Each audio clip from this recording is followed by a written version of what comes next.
엊그제 동아일보 신문 한쪽에 이런 제목의 기사가 실렸습니다.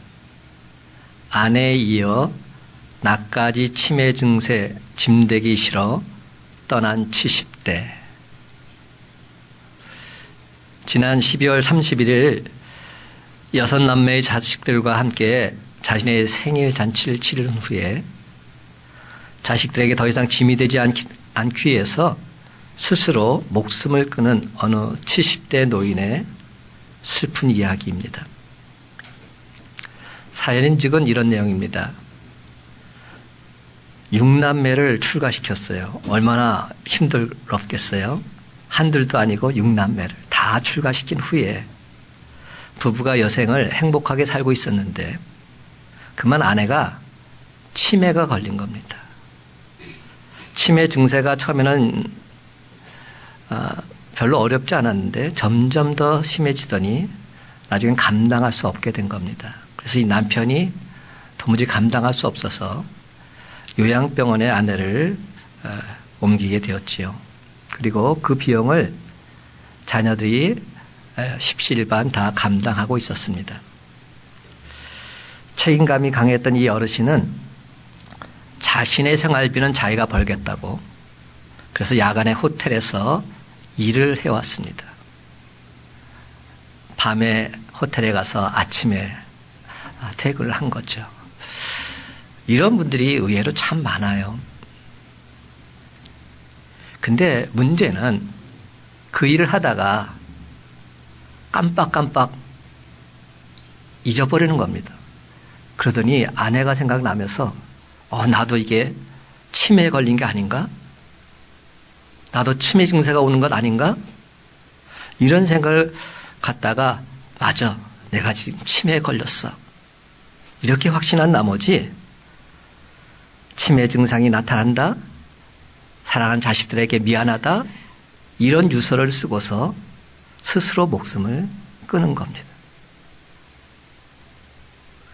근데 참으로 안타까운 사실은 이 어르신이 치매 환자가 아니라는 사실이에요. 실제로 치매 증상은 나타나지 않았는데 본인이 치매에 걸렸다 확신한 겁니다. 아내도 저렇게 힘든데 나까지 짐이 돼서는 안 된다. 그래서 스스로 목숨을 끊은 거죠. 여러분, 하나밖에 없는 인생이 이렇게 마감된다면 너무나도 서글픈 일이 아니겠습니까? 저는 오늘 시간, 오늘 말씀을 준비하면서 우리가 도대체 무엇 때문에 사는지, 왜 사는지, 누구를 위해서 사는지, 우리가 사는 인생의 목적이 무엇인지 그것을 다시 한번 발견해 봤으면 좋겠습니다. 그래야 인생이 기쁘고 즐겁지 않을까요? 오늘 성경은 이렇게 말씀합니다. 31절, 그런즉 너희가 먹든지 마시든지 무엇을 하든지 다 하나님의 영광을 위하여 하라. 하나님의 영광을 위해서 살라 말씀하고 있습니다. 목회자들은 물론이요, 믿는 성도들에게도 꾸준히 많이 읽혀지는 책이 하나 있는데요. 세들백 이야기라는 책입니다. 원래 제목은 이런 제목이에요. The Purpose Driven Church, 목적이 이끌어가는 교회, 이런 책입니다. 저자는 미국 캘리포니아주 세들백 밸리에서 교회를 개척한 릭 워렌 목사님이십니다. 근데 그 책을 읽다 보면 우리와는 조금 차이가 나는 점이 많아요. 의식과 문화의 차이가 있기 때문에 온전하게 인정할 수는 없지만 그래도 여러 가지 면에서 많은 도전을 주고 있습니다. 그는 진정 건강하고 튼튼하고 성장하는 교회를 세우기를 원한다면 교인들 마음속에 교회가 존재하는 이유, 교회가 해야 될 일이 무엇인지 분명히 밝혀주어야 한다고 말합니다. 그렇습니다. 분명히 규정된 목적, 놀라운 힘을 발휘한다, 역설합니다. 그는 목적 진술이 기억할 수 있을 만큼 짧다면 그것은 5가지 놀라운 유익을 가져다 줄 것이라 확신합니다. 분명한 목적을 갖고 있으면 첫 번째는 사기를 북돋워 준다는 겁니다. 두 번째는 좌절감을 줄여준다는 겁니다. 세 번째는 집중력을 가져온다는 겁니다. 네 번째는 협력을 가져온다는 사실. 다섯 번째는 평가를 서로 도와주게 되어 있다는 겁니다. 그렇습니다. 교회는 진정 목적이 이끌어가는 교회가 될 때 더 튼튼해지고 더 건강해질 것이다 말합니다. 그런데 여러분, 이것이 교회만의 문제일까요? 개인의 인생도 마찬가지입니다. 삶에 분명한 목적이 있을 때 보다 더 건강한 삶을 살아갈 수 있습니다. 반면에 목적을 상실하면 존재 가치를 잃어버리고 말지요. 존재하는 모든 것은 목적을 이루기 위한 가치 창조의 수단이기 때문에, 따라서 목적을 상실하면 살아야 될 존재 가치를 잃어버리게 되는 것입니다. 제가 설교를 하면서 항상 민감한 부분이 뭔지 아세요? 이 마이크예요. 굉장히 민감합니다. 여러분들은 잘 못 느껴도 저는 굉장히 민감하게 느낍니다. 이 마이크가 존재하는 목적이 뭔지 아세요? 제 음성을 담아서 여러분에게 온전히 전달하는 것, 이것이 마이크의 사명이지요. 그런데 이 사명을 잘 감당하지 못하고 더 어려움을 준다면 이 마이크 여기에 둘 필요가 없는 겁니다. 마찬가지로 우리 인간도 존재하는 목적이 있습니다. 그런데 그 목적을 상실하고 있다면 존재할 아무런 가치가 없는지도 모르겠습니다. 이는 마치 땅만 허비하고 세월만 허송하는 열매 없는 무화과나무와도 같기 때문에. 그래서 우찌무라 간조는 이런 말을 했습니다. 실패하는 것이 죄가 아니라 목적이 잘못된 것이 죄다. 실패하는 것이 죄가 아니라 목적이 잘못된 것, 이것이 죄다. 분명히 말했습니다. 사랑하는 성도 여러분, 여러분 삶은 어떻습니까? 목적이 이끄는 삶을 살고 계십니까? 저와 여러분의 진정 그리스도인이라면 과연 어떤 삶을 살아야 하겠습니까? 오늘 성경은 분명히 말합니다. 하나님의 영광을 위하여 살아라. 하나님 영광을 위하는 삶. 31절 말씀 다 같이 함께 읽기를 원합니다. 31절입니다. 시작. 그런즉 너희가 먹든지 마시든지 무엇을 하든지 다 하나님의 영광을 위하여 하라. 아멘. 여러분, 찰스 핫지는 이 구절을 이렇게 설명하지요. 하나님의 영광을 위하여 한다는 목적을 가지고서 모든 일을 행하라. 하나님이 영광을 받으실 수 있는 그런 방법으로 모든 일을 행하라. 그렇습니다. 하나님의 영광을 위하여 행동하는 것, 이것이 우리 삶의 목적이 되지 못한다면 하나님께서는 우리의 행위를 통해서 영광 받으실 수 없다는 겁니다. 그래서 베드로전서 4장 11절은 말합니다. 만일 누가 말하려면 하나님의 말씀을 하는 것 같이 하고 누가 봉사하려면 하나님이 공급하시는 힘으로 하는 것 같이 하라. 이는 범사에 예수 그리스도로 말미암아 하나님이 영광을 받으시게 하려 함이니 그에게 영광과 권능이 세세에 무궁하도록 있느니라. 아멘. 그렇다면 여러분, 구체적으로 어떻게 살아야만 하나님께 영광이 될까요?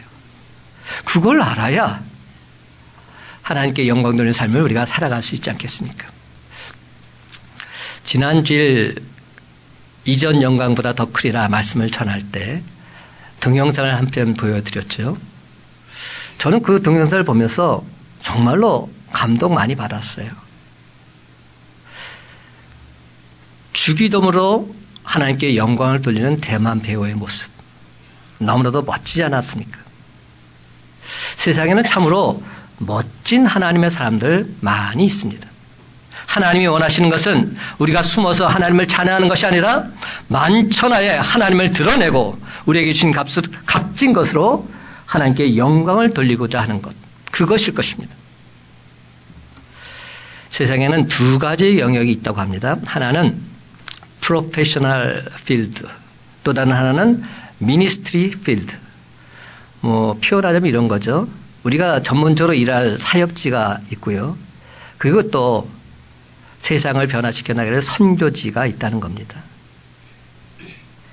물론 이분법적으로 딱 구분되는 것은 아닙니다.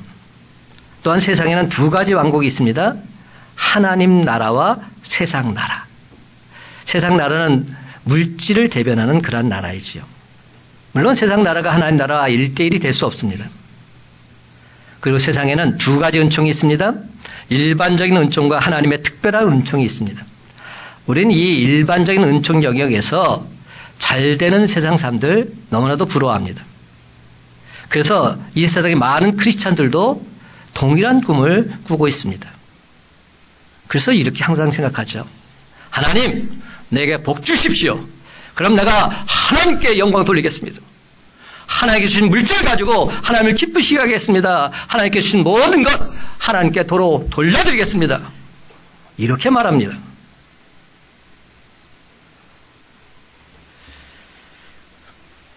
프로페셔널 영역에서 가장 최고가 돼서 하나님께 영광을 돌리겠다. 그렇게 고백하지요. 그런데 여러분, 이렇게 되려면 어떻게 돼야 됩니까? 그 분야에서 1등이 되어야 합니다. 그래야 많은 사람들이 보는 앞에서 영광과 찬송 돌리지 않겠습니까? 세상 나라의 기준으로 측량해보면 잘 되어야만 가능한 겁니다.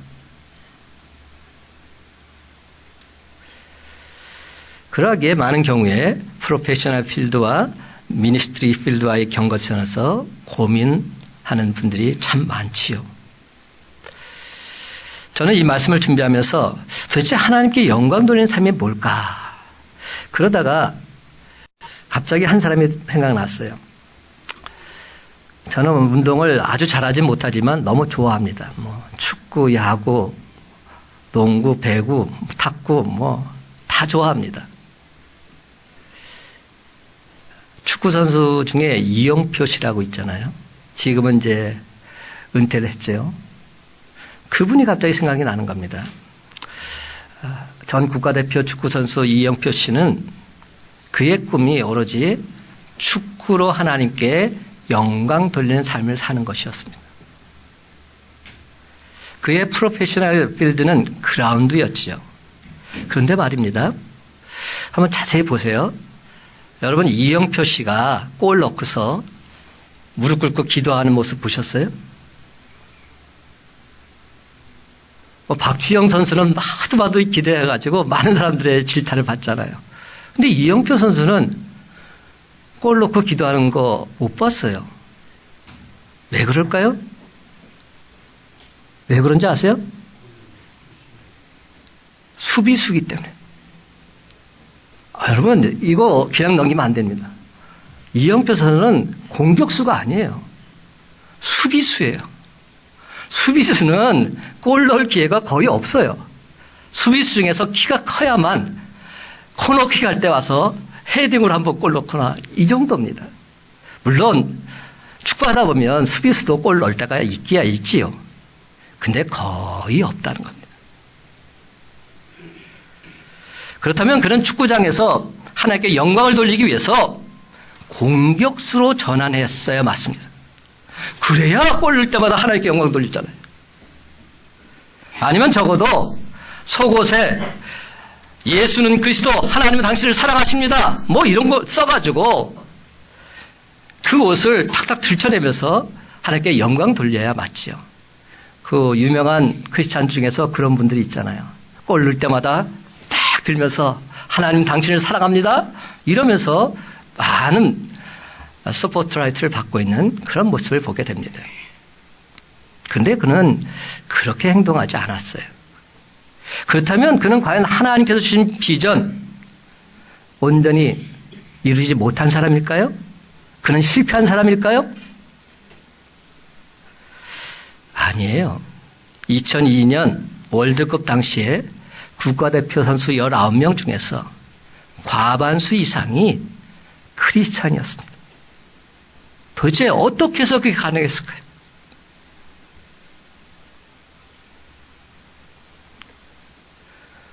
대부분의 선수들은 이영표 선수에 의해서 복음을 접하고 예수님을 영접했죠. 근데 그가 복음을 어디서 전했는지 아세요? 샤워장에서 전했대요. 샤워장에서. 축구 경기가 끝나면 선수들이 다 샤워하는데, 벌거벗고 샤워하는데, 거기서 복음을 전했대요. 빼도 박도 못하게. 그래서 불교 신자들은 이영표 선생가 샤워할 때는 아예 들어가질 않았대요. 전도 받을까봐. 자기가 있는 삶의 현장에서 최선을 다하는 사람.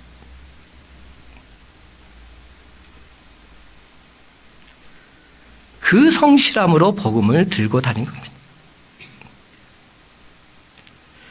그러면 여러분, 최고의 자리에서 하나님께 영광을 돌리겠다? 저는 그들에게 묻고 싶습니다. 어떻게 하겠느냐는 거죠.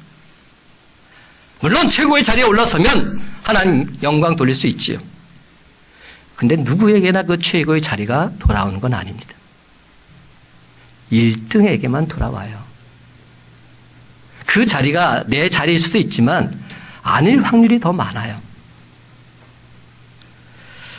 그럴 때 하나님께서 저에게 들려주신 말씀이 바로 오늘 말씀입니다. 31절 말씀 뭐라고 되어 있을까요? 먹든지 마시든지 무엇을 하든지 다 하나님의 영광을 위하여 하라. 이게 정답입니다. 먹든지 마시든지 무엇을 하든지 그때 그 순간 하나님께 영광 돌리면 된다는 겁니다. 내가 최고의 자리에 올라야만 하나님께 영광 받으실 줄 알아요.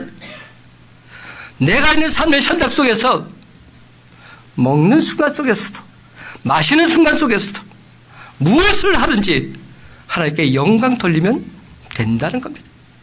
이게 그리스도인이에요. 이게 참된 신자예요. 그렇습니다, 여러분. 하나님께서는 우리가 먹든지 마시든지 무엇을 하든지 최선을 다해서 하나님께 영광 돌리기를 원하고 계십니다. 최선을 다한 우리의 모습을 보는 이들에게 우리가 아는 하나님 그분을 증거해 주길 원하십니다.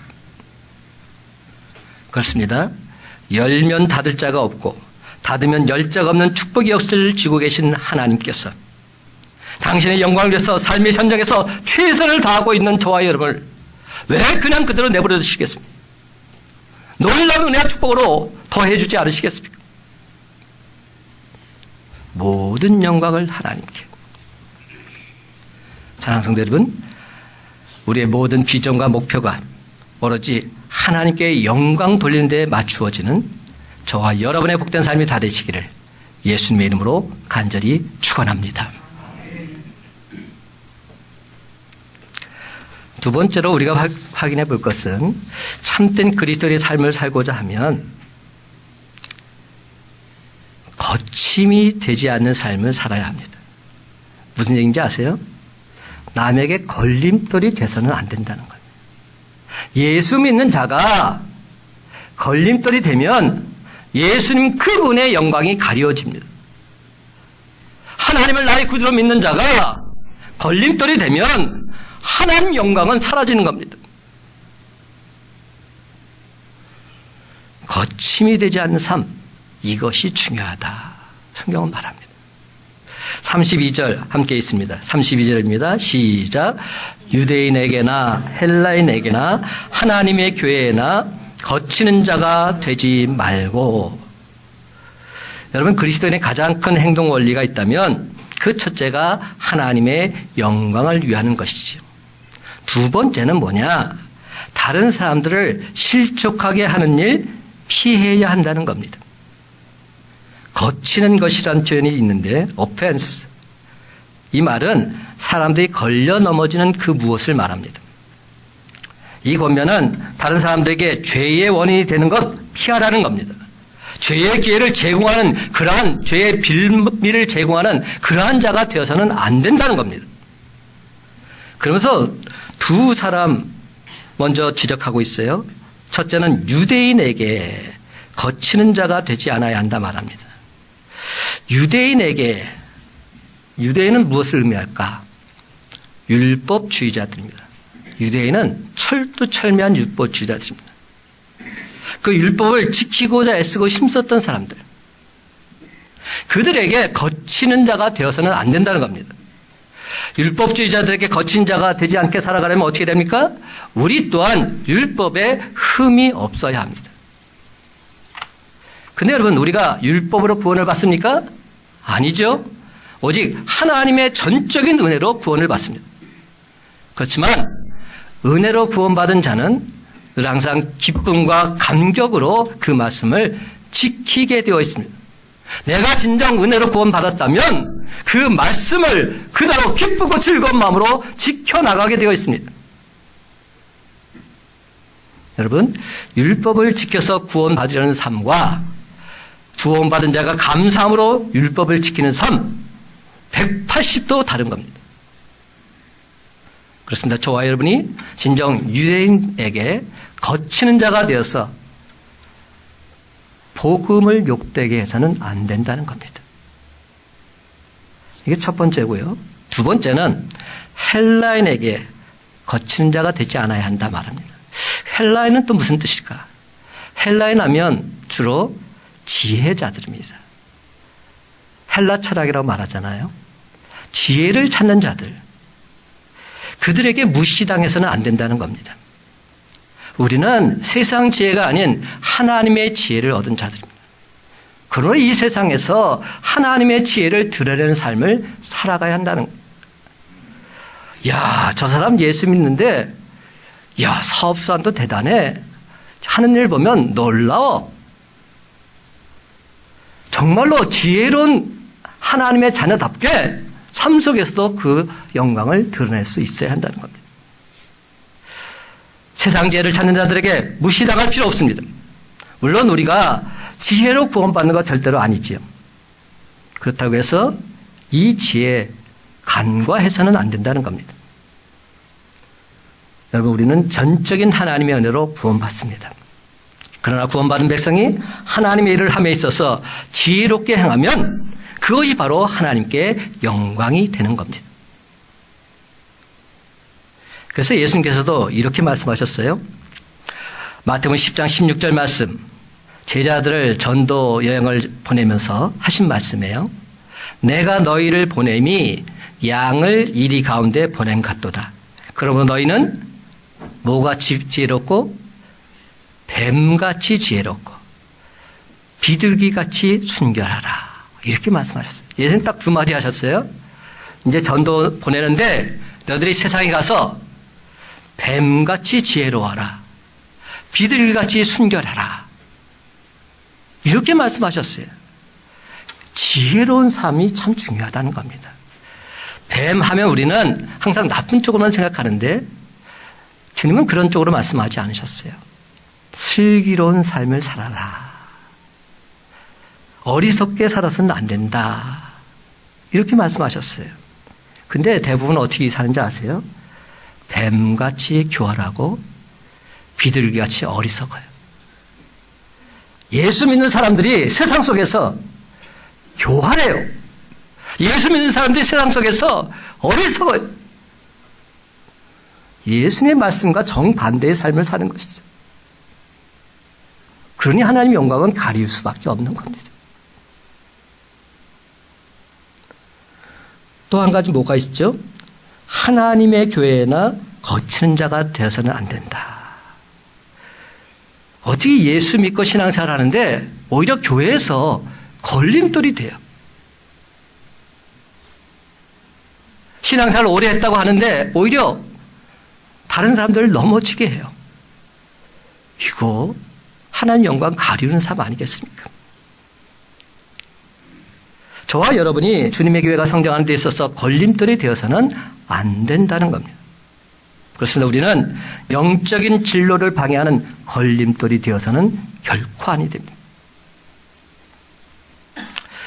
영국의 경험주의자 베이컨은 이 세상에 세 종류의 사람이 있다고 말했어요. 어떤 사람이 있냐면 거미 같은 사람, 개미 같은 사람, 꿀벌 같은 사람. 그러면서 선한 사마리아 사람의 비유를 거기에 대비를 했어요. 그렇다는 얘기는 강도가 바로 거미 같은 사람이라는 거죠. 강도는 어떤 뜻이 있습니까? 남을 해치는 사람, 거미는 남을 해치는 거죠. 레위인은 제사장은 어떤 사람이냐? 개미와 같은 사람이다. 자기밖에 모르는 거죠. 자기 일만 열심히 한 사람이에요. 남은 안중에도 없어요. 죽어가도 내가 중요한 거예요. 근데 선한 사마리아 사람은 꿀벌과 같은 사람. 자기에게도 유익이 되지만 남에게도 유익이 되는 사람.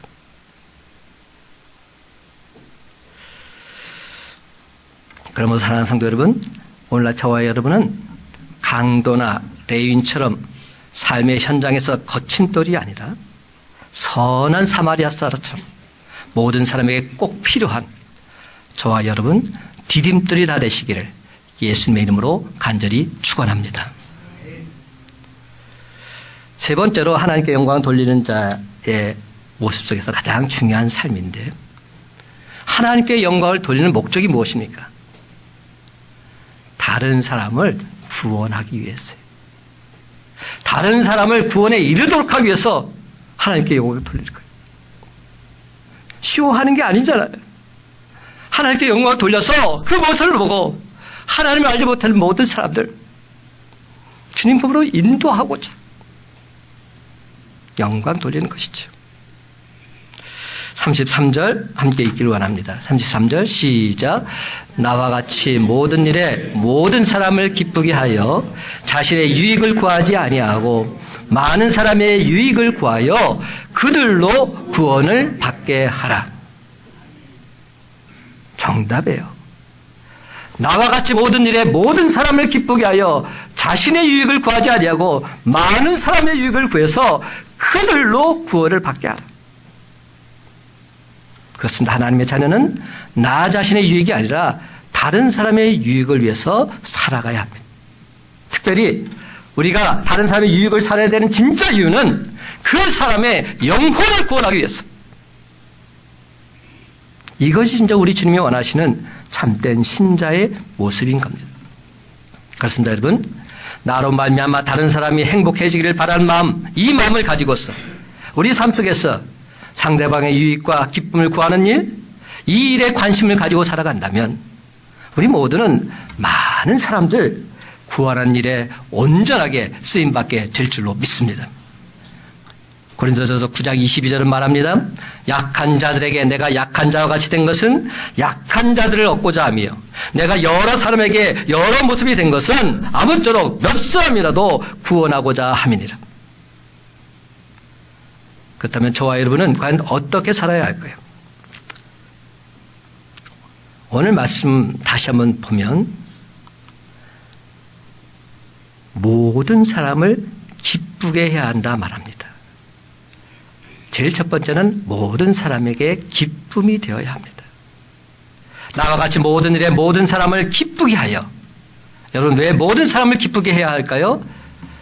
분명한 목적이 있어요. 그들을 구원하기 위해서.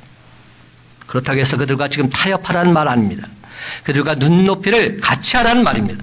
그럴 때 진정 상대방에게 기쁨을 줄 수 있죠. 두 번째는 뭐라고 돼 있어요? 자신의 유익을 구하지 않고 많은 사람의 유익을 구해야 한다 말합니다. 24절에서도 누구든지 자기의 유익을 구하지 말고 남의 유익을 구하라 말씀합니다.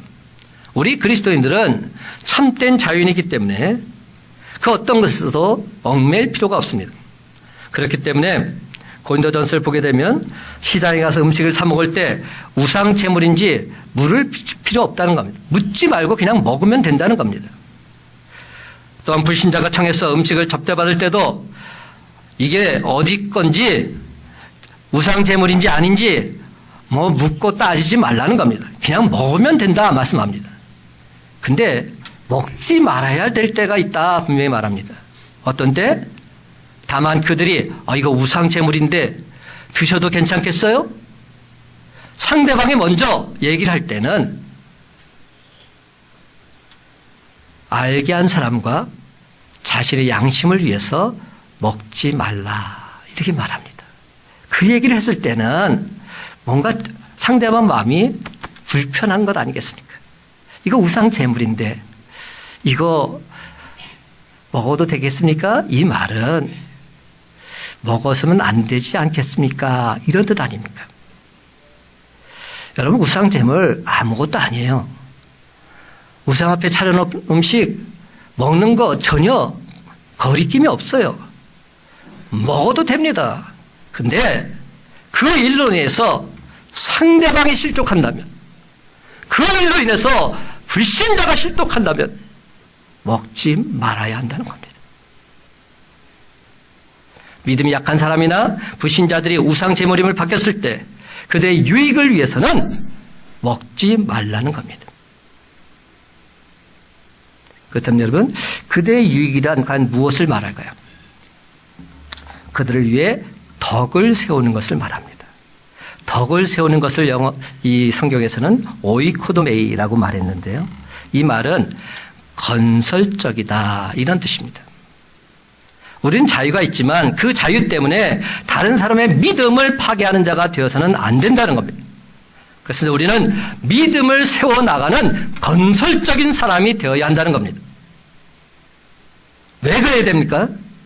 그들로 하여금 예수 믿고 구원받도록 하기 위해서, 한 사람이라도 실족하지 않게 해서, 한 사람이라도 주님의 자녀로 세워지도록 인도하기 위해서. 근데 여러분, 오늘 말씀은 여기에서 끝나지 않아요. 아직 한 절이 더 남아 있어요. 11장 1절 말씀 한 목소리 읽기 원합니다. 11장 1절 시작. 내가 그리스도를 본받는 자가 된 것 같이 너희는 나를 본받는 자가 되라. 야, 사도 바울의 이 말 정말로 멋진 말이죠. 나는 예수 그리스도를 본받는 자가 되었다는 겁니다. 그러니까 너희들도 나처럼 예수 그리스도를 본받는 자가 되어서 그렇게 살라는 겁니다. 이렇게 말할 수 있는 사람이 과연 얼마나 될까요? 저희도 수석 목사도 솔직히 이렇게는 말 못하겠어요. 내가 나를 너무 잘 알기 때문에. 근데 사도 바울은 이렇게 말해요. 나는 예수 그리스도를 본받는 자 되기 위해서 힘썼다. 그러니 너희들도 나처럼 그런 자가 됐으면 좋겠다. 예수님께서 제자들에게 모든 것을 아낌없이 다 쏟아부으셨지요. 철두철미하게 제자훈련을 하셨어요. 근데 예수님의 제자훈련을 잘 살펴보면 분명한 메시지가 있어요. 뭐냐? 항상 예수님은 말만 하지 않으셨어요. 말씀하신 후에 먼저 본을 보이셨어요. 먼저 실천하셨어요. 예수님의 모습을 보면 다 그래요. 기도하라. 그러면서 예수님이 기도 안 하셨지 않으셨어요. 더 기도하셨어요. 밤이 맞도록 기도하셨어요. 전도하라 그러고 예수님은 뒷짐지지 않으셨어요. 더 열심히 전도하셨죠. 우리 주님의 가장 중요한 가르침은 마지막 6월절 자리에서 절정을 이루고 있습니다. 요한복음 13장 14절 15절 말씀 이렇게 말씀하셨어요. 내가 주와 또는 선생이 되어 너희 발을 씻었으니 너희도 서로 발을 씻어주는 것이 옳으니라. 내가 너에게 행한 것 같이 너희도 행하게 하려 본을 보였노라. 예수님의 말씀이에요. 우리 주님께서 제자들의 발을 몸소 씻겨주신 것은 제자들도 이와 같이 행하게 하시려고 본을 보여주신 겁니다.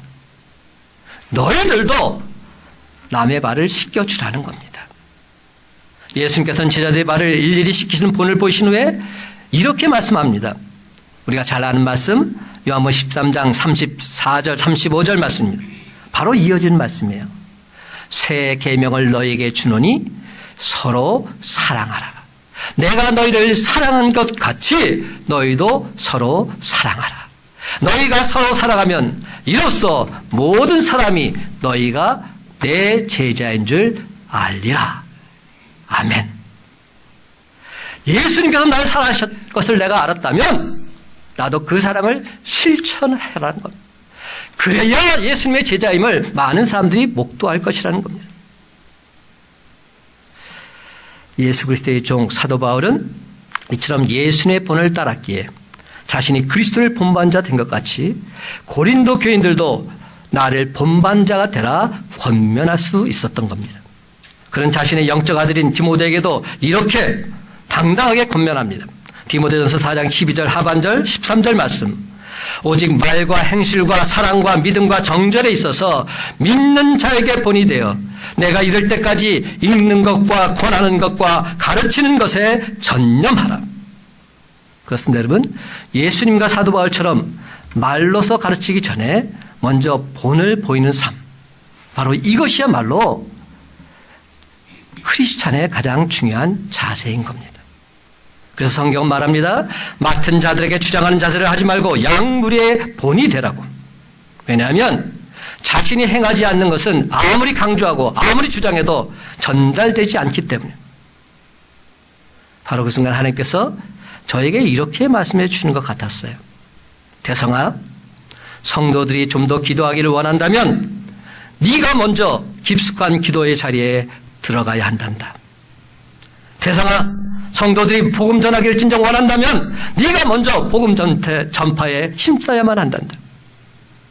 대성아, 성도들이 진정 거룩해지길 원한다면 네가 먼저 거룩한 삶의 본을 보여야 한단다. 사랑하는 성도 여러분, 이 제단에서 제 아무리 생명의 말씀, 능력의 말씀 선포된다 할지라도 이 자리에 선 저 이대성 목사가 진정 본이 되지 못한다면 그것은 결국 소리나는 구리, 울리는 꽹과리가 되고 말 겁니다. 나무는 각각 그 열매로 안다. 우리 주님께서 말씀하셨습니다. 나무의 좋고 나쁨은 그 나무가 얼마나 크고 근사한가에 달려있는 것이 아니라 열매로 안다고 하신 겁니다. 요한일서 3장 18절 말씀, 자녀들아 우리가 말과 혀로만 사랑하지 말고 행함과 진실함으로 하자. 여러분, 이 말씀처럼 말과 혀로도 물론 사랑해야 되지만 더 중요한 것은 행함이 있어야 한다는 겁니다. 진실함이 있어야 한다는 겁니다. 그래야 그것이 진짜라는 겁니다. 그래서 이제 우리는 행함이 없이 혀로만 사랑하는 성도들, 불신자들에게 전혀 본이 안 되고 말로만 주장하는 그런 사람, 우리 교회는 한 사람도 없게 되기를 간절히 바랍니다. 이제 말씀을 맺습니다. 사랑하는 성도 여러분, 저희들 모두 다 먹든지 마시든지 무엇을 하든지 다 하나님의 영광을 위하여 행하는 존귀하고 멋진 인생이 되길 간절히 바랍니다. 그래서 마침내 하나님의 사람 사도 바울처럼 내가 그리스도를 본받는 자 된 것 같이 너는 나를 본받는 자 되라. 당당하게 말하면서 모든 영광, 모든 찬송을 하나님께 돌리는 저와 여러분의 복된 삶이 다 되시기를 예수님의 이름으로 간절히 축원합니다.